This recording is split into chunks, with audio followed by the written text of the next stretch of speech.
Hi, everyone, and welcome to episode 11 of the podcast. God, we have had some messy months at the hospital where I work because we are a team of 4 night vets and we rotate. So each does a week, which means that I have this ideal life where I'm 1 week on and then 3 weeks off, which are covered by my three colleagues, right?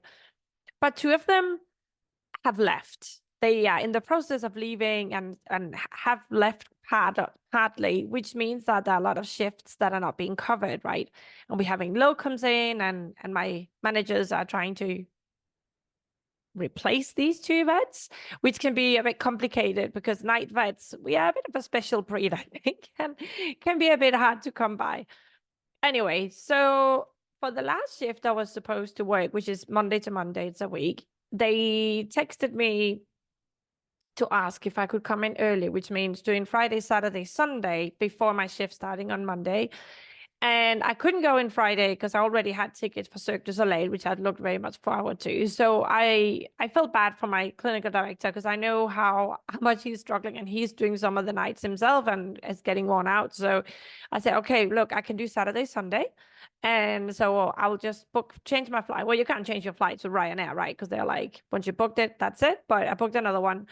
And so I left Saturday.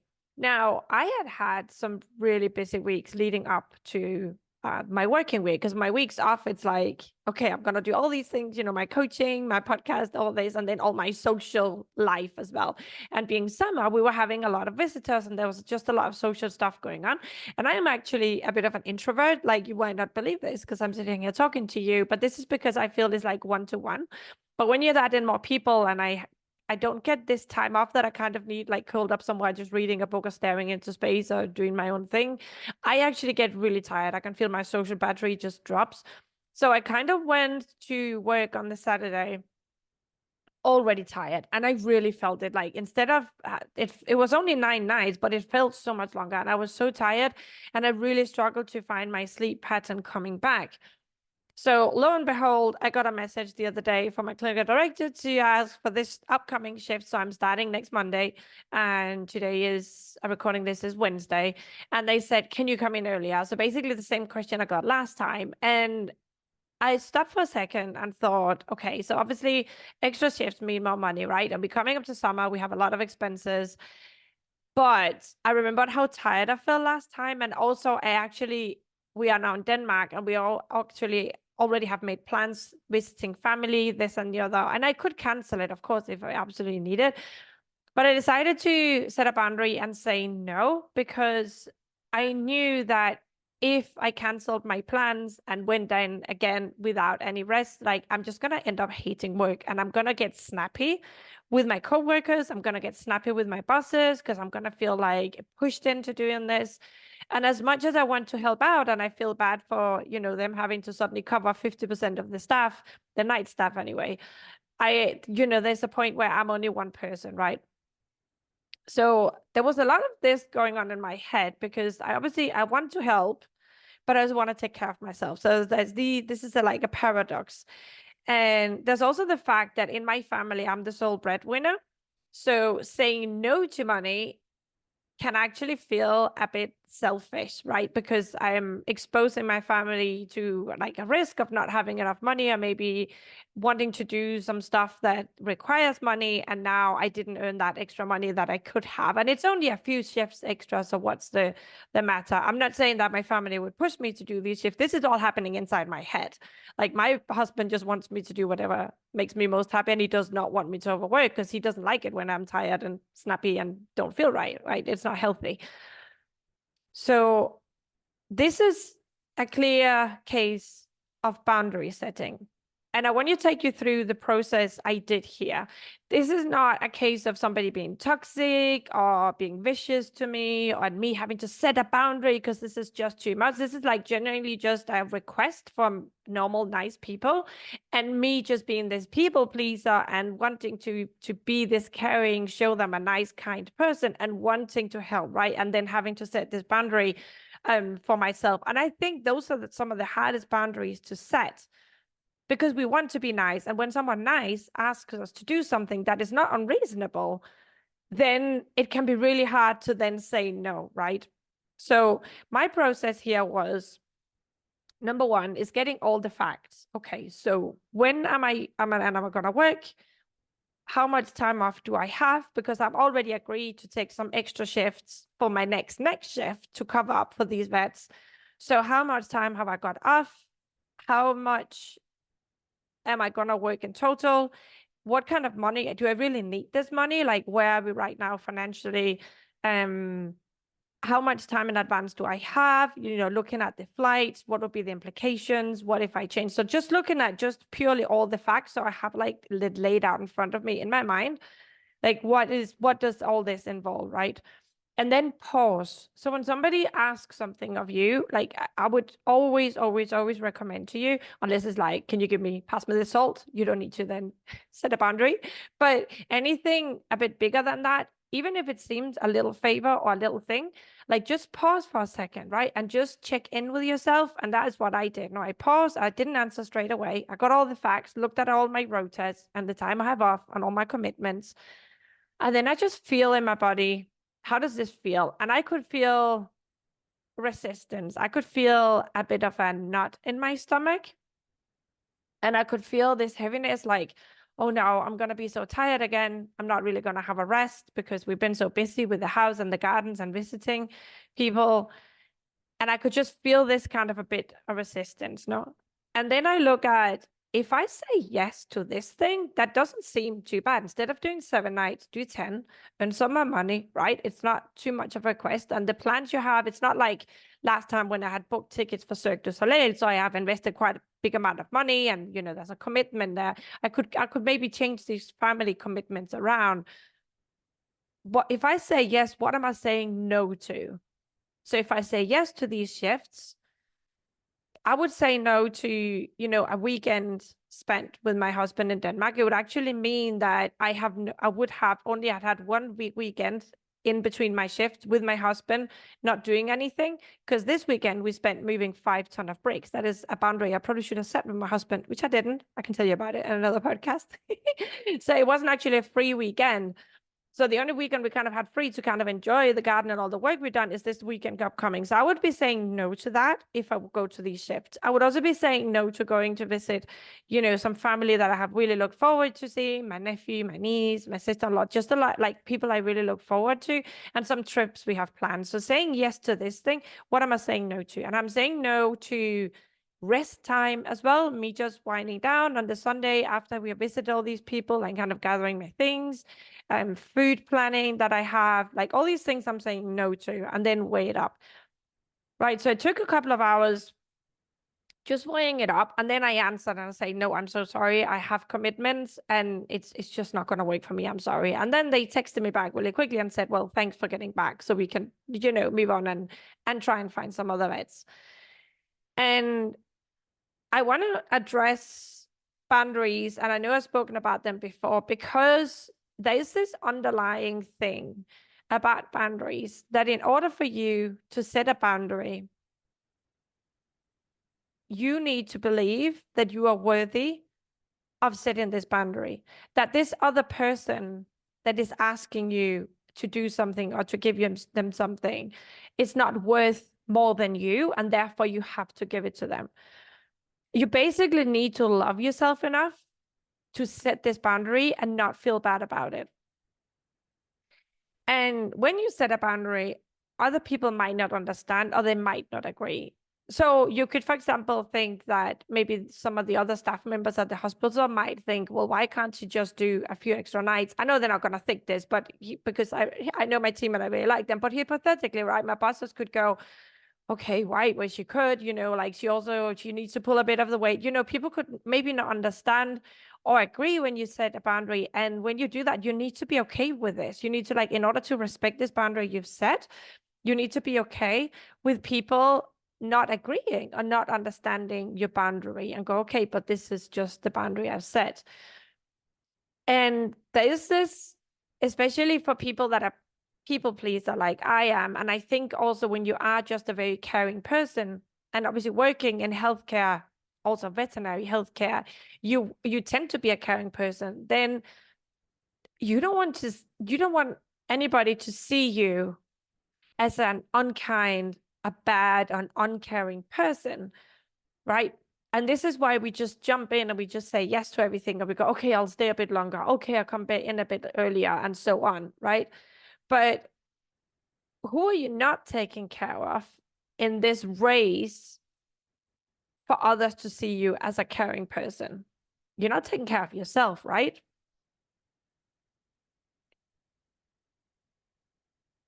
So one of my clients I was speaking to the other day, we were just kind of, she was feeling really great. So we just kind of taken a roundabout, just looking into all the issues that has bothered her in the beginning, and just checking in where she is with everything. And she's just like so all round happy at work right now because she's able to set boundary for everyone around. And so I thought, like, literally most of the problems that were causing all the anxiety and all the dread of going into work, like most of the issues were based on not setting boundaries. So I decided I'm going to do this podcast today, which is about setting boundaries, obviously at work for your work colleagues and your manager. And then I'm going to do two more. So another next podcast is going to be how to set boundaries for your clients in a loving way. And then the last one is going to be how to set boundaries at home. So you can kind of get this like all round practice of loving yourself, taking care of yourself, and noticing when you're just like discarding yourself in order to take care of other people or help other people, or I dare I say, appear to other people as a not kind and caring person when maybe inside you're seething and you're really unhappy because you didn't really want to do the thing you said yes to. So there was a vet the other day that wrote to me. She was really struggling because she was dealing with the staff work ethics. She was not really agreeing with the clients. She quotes having really unreasonable demands. And she says, I'm breaking my boundaries to fix problems and keep the peace at work and at home. And someone saying breaking my boundaries reminds me of a coaching I once heard where the lady was saying, oh, I have this boundary issue. And she explained the issue. And the coach said, there's no boundary issue. You just don't have any boundaries, right? So we say to ourselves, I'm breaking my boundaries. But actually, what happens is most of us don't actually have any boundaries. We just kind of like, these old games where like you stand in front of them and then you push on the sides and these little arms comes up and pings these balls, and they'll go ping, ping, ping, ping, ping, ping, ping in this like box. And I feel sometimes when you have no boundaries, this is what's happening to you in life. You kind of like pinging around, and whoever goes like, I need help over here, another pushing you around, and then this other person pulling you here, and you don't really have any direction. You just feel pulled from every side. But this, because you literally have set no boundaries, it's not as much a fault of the people around you. It's more you not taking care of yourself, not finding yourself worthy of having your own time and your own decisions about where you want to spend your time or where you want to spend your time doing, right? So let's look at how you can set your boundaries up front. So if you already have issues at work, so like the vet that reached out to me and was like really struggling with the other staff work ethics, for example. No, so let's say you're struggling with this, or you're struggling with your boss that keeps asking you to stay a bit longer or come in earlier or work these shifts or whatever it is that you're doing that you don't really want to do. You need to look at where is there a problem, what is grinding on you, where is it that you get this knot in your stomach and you feel this heaviness, you have to do this again, or it's just getting too much. Where is it exactly that things are getting on the line? Where are you being pinged around? What are the specific issues? So really, really look at the facts. Just like when my boss asked me to come in and work earlier, I looked at all the facts, the money, the time, what was I saying no to, and so on. No. And then imagine if you had a magic wand, once you have identified the problem or the problems, and think, what exactly would you feel good about? Would you feel good about saying no to whatever extra hours they want you to do, or saying no to not doing some procedures you find are unethical, or some treatments that you don't want to do? Like, what would you feel good about? What would you go, yeah, this feels nice, and I feel I can breathe, and I feel much freer, and I feel more aligned and in control when this is happening. once you know what you would be okay with, what you would feel good about, and this can actually be a struggle. Like a lot of my clients, when I say how would that feel? They're like, eh? Like feel what? Because we've been so good at pushing our feelings down and not paying any attention to them and just going with whatever the brain is telling us. So you need to be able to be good at feeling what is happening, the tight chest, the knot in your stomach, the pounding head, your shoulders up here, or are they relaxed? You need to train yourself to feel these things and feel like what feels good for me. Now, once you know what would feel good for you, how can you communicate and implement these boundaries? So in my case, it was not a pre-boundary. It was something I was asked something and I simply just said no. So that was as easy. But if something is happening to you over and over and you know they're going to ask you to do it or you don't, or something is just going on, how can you communicate? How can you implement this boundary? For example, if people are just gotten used to you staying longer, or people have gotten used to just they can call you at the weekend and you'll just come in and help out and you don't really want to be available all the time, how can you now communicate your boundary in a way that is pretty clear for everybody else that what you're no longer okay with? How can you implement it? Like, how are you going to do that? And the last step in setting a boundary at work is like, how are you going to deal with the resistance that people are going to put up? Because people might not agree with it, or they're like, well, you should just pull your weight. You should come in at the weekend. Or, well, we have always done such and such without anesthesia, something that's painful to the animal you don't want to do. Or this is just what we do here, whatever it is, like what resistance might come up. How are you going to deal with that and take care of yourself and remember that you are absolutely 100% worthy of this boundary that you want to set? And a consequence could be, say, that the workplace you have is actually, they do not want to bend the rules. They're like, okay, so if you don't want to come in at the weekend, that's it, you out, right? I think that is very unlikely. You would have to set extremely unreasonable boundaries and unreasonable requests in order for a hospital or clinic to tell you that is not okay and then you can't work here any longer. Right. That is because with the lack of vets everywhere, I think we could probably set very unreasonable boundaries and still, which I actually know people that do, and unreasonable requests, and people growing their teeth and like, okay, so I would just ask. I would literally just go for it and then see what they say. And maybe sometimes you have to negotiate a bit, but you just assuming that they're gonna think that you're uncaring and you don't want to pull your weight, or you're just stupid, or you are old-fashioned, or you're too new, or whatever it is that you think they might be thinking, it doesn't really matter as long as you can get to have that boundary that makes you feel good. And one thing is feeling good about this boundary, like, okay, it's going to be so nice when I can leave on time every day. And then you have the discomfort of other people maybe being a bit like, but everybody else stay late, so why don't you stay late? And are people saying something to you? Or you sometimes, like most times when we feel uncomfortable, we think that people think that I'm uncaring or I'm unkind or I'm not pulling my weight or whatever it is you think that they think, but you actually don't know what they're thinking. They might not be thinking anything. They might be thinking about dinner or what they're going to buy after work or the film they watched last night, right? But in our heads, we make up all these movies about what everybody else might be thinking about us. So to resume, so when somebody comes at you with a question like, can you stay longer? Can you do this? Do you want to, can you, whatever it is, that even as, no matter how small it is, stop, pause, look at the facts, look at what else you had planned or what else that was in the cards. What are you saying no to if you say yes to this thing? And then feel in your body, like what comes up. Do you feel like, nah, that's okay, it's not a problem? Or do you feel a bit like tense, not in your stomach, shoulders come up to your ears, and you can feel like your teeth grinding?